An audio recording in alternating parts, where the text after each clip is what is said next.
Venezia è sempre stata presente nei lavori più importanti di Saverio Costanzo, quasi un battesimo, che stasera torna per la proiezione di Finalmente l'alba, il secondo film italiano del concorso principale di Venezia 80 alla mostra. È la giornata dei film italiani al festival. Tra le diverse sezioni sono presentati Una sterminata domenica di Alain Palloni, L'anno dell'uomo di Claudia Casale, Felicità, che rappresenta l'esordio in regia di Michaela Ramazzotti, oltre alla proiezione speciale di Mezzanotte per Ultimo mondo cannibale di Ruggero Deodato. Così Saverio Costanzo si è raccontato per noi.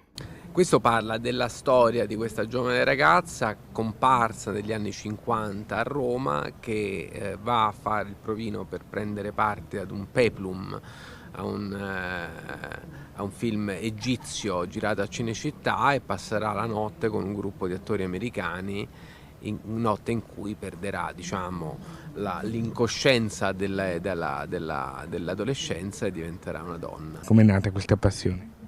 È nata dal desiderio di, attraverso questo linguaggio, di chiarire sempre di più anche a me stesso che cosa ci faccio qua. Io penso che i robot, per quanto sempre più consapevoli ad oggi, poi chissà fra 100 anni, ma ad oggi non potranno certamente, non potranno mai replicare l'umanità. Ecco, io credo che sia impossibile. Meno male. Meno male, certo. Saluto moltissimo tutti gli spettatori di Antenna 3 e spero di vedervi ad un'altra Venezia.